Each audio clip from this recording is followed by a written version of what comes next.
जी हाँ नाज़रीन, आज 30 जनवरी है, यानी बाबा कौम गांधी जी की बरसी। इस मौके पर गांधी जी को खिराज अकीदत पेश किया जा रहा है। कांग्रेस सदर राहुल गांधी ने बाबा कौम महात्मा गांधी की 71वीं बरसी पर उन्हें खिराज अकीदत पेश किया। कांग्रेस सदर राहुल गांधी और साबिक़ वज़ीर-ए-आज़म डॉक्टर मनमोहन सिंह ने राजघाट जाकर महात्मा गांधी की समाधि पर गुलहाए अकीदत पेश किए। गांधी जी ने मुल्क को अमन का पैगाम दिया था और हमेशा ही अदम तशद्दुद के अलमबरदार रहे।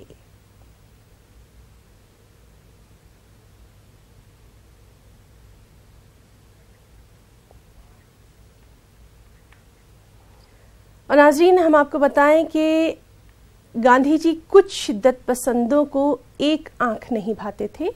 महात्मा गांधी की बरसी पर हम आपको दिखाते हैं ये खास रिपोर्ट।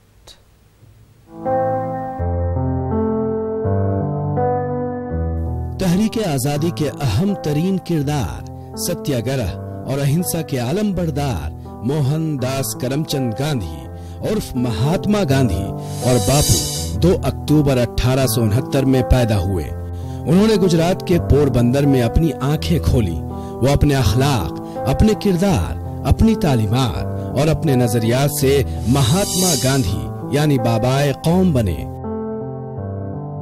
मुल्क के लिए जो खिदमात उनकी रही हैं, वो रोजे रोशन की तरह आया है। जनूबी अफ्रीका से 1915 में हिंदुस्तान वापस आए।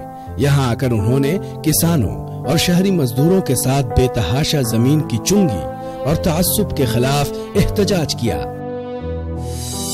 1921 में इंडियन नेशनल कांग्रेस की क़यादत संभालने के बाद गांधी मुल्क से गुर्बत कम करने, ख़वातीन के हुकूक को बढ़ाने, मजहबी और नस्ली खैर सगाली, छुआछूत के खात्मे और माशी खुद इन्हिसारी के दर्स को आगे बढ़ाने की मुहिम की क़यादत की।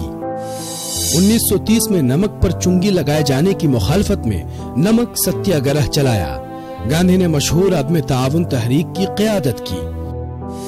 1942 में उन्होंने भारत छोड़ो तहरीक का आगाज किया और आखिरकार हिंदुस्तान आजाद हुआ।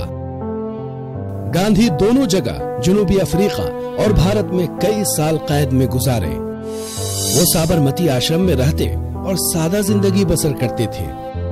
लेकिन वो अफसोसनाक दिन भी आया जिस दिन गांधी जी को कत्ल कर दिया गया। 30 जनवरी 1948 को उन्होंने आंखें मूंद ली। इस तरह हिंदुस्तान ने एक अजीम शख्सियत को खो दिया। Bureau report, news 18 Urdu.